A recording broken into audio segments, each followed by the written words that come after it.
That I had to answer, or mark I should say, for our assessment was question 3, which asked us to explain how practice methods and feedback can be used to improve the performance of an athlete at the cognitive stage of skill acquisition, and this was worth 6 marks.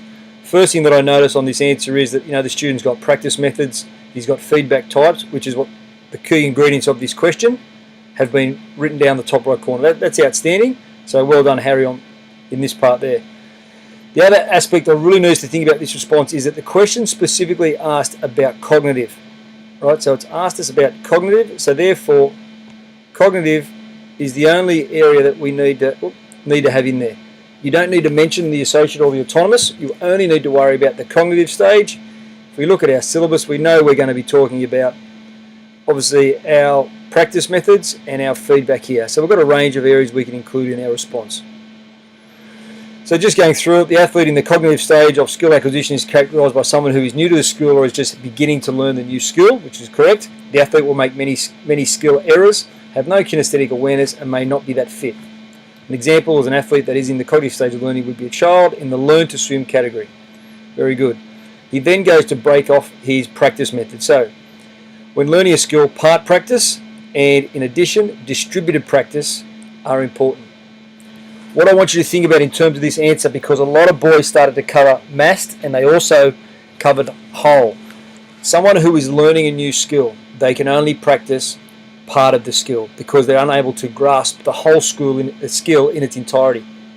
If we were going to teach someone who'd never played basketball before, so they'd be in the cognitive stage, the layup, they'd only practice part of it. You would not give them the whole skill to practice.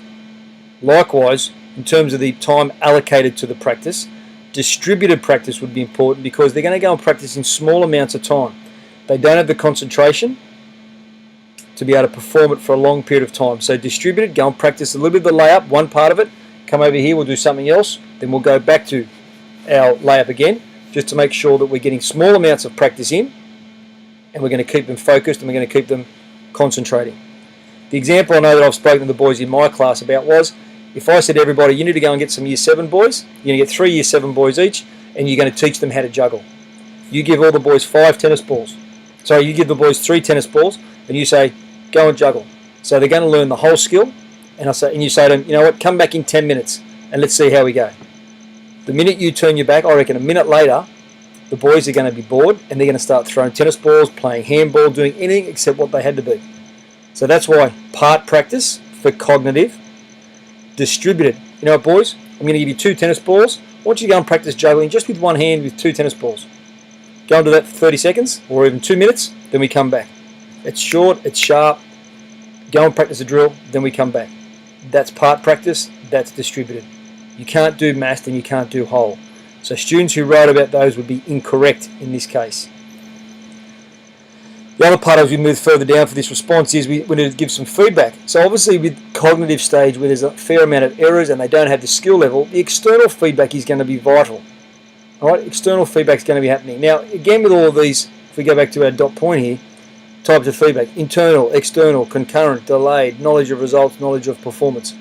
I'm not expecting all of those to get a start in your answer here. So for Harry in this case, he's given a couple, I think maybe 2, he's got one more over the page, so it might be 3, where he speaks about the different types of feedback that he would be giving and why he would be giving that at the cognitive stage. And to me, he's covered it correctly in enough detail, so I've got no problems in the types of feedback that he's given here and his reasons why with supporting examples. So he talks about external feedback. For example, a learn to swim swimmer would need an outside observer to tell them how to perform the skill as they aren't experienced enough to know how it should feel. Correct. Delayed feedback will also be preferred as the athlete needs to recognise, feel their mistakes, and then they can have video analysis to tell them where they went wrong post-performance. For example, the swimmer will match themselves on the video after the swim. So, a basic swimmer might be able to see themselves where they could improve. And also, knowledge of performance is important as the athlete will not need to know the result of their performance of the skill is more important. For example, the swimmer will need to know their skill performance compared to not where they finished the race. So how the technique looked at the cognitive stage, not so much did they come first, second or third. And that's what you've got to remember, is that this is the basic level. These are people that don't grasp the skill, so they're going to get a lot of feedback, a lot of delayed. Once the skills happen, right, you know what, your head was dropping, you need to pick your arm up, you need to kick a little bit harder. Let's practice that now. They're going to get external feedback coming from the coach, right? And they're not going to worry too much about their knowledge of their results. If I finished first, second, or third, it was more based on their performance. How was my skill? Was my skill better? Was my kicking better? Was my arms better? Was my breathing good? These are the stages and the areas of the feedback for a cognitive student. Just looking at this question as a whole, this is worth 6 marks, and obviously this question here for Harry was very good and got 6.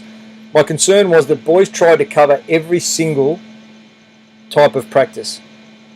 All right, and what you need to remember is we're talking about the cognitive stage, so you can't be doing, as I've already mentioned, the whole skill and lots of practice, because they don't have the skills to do it.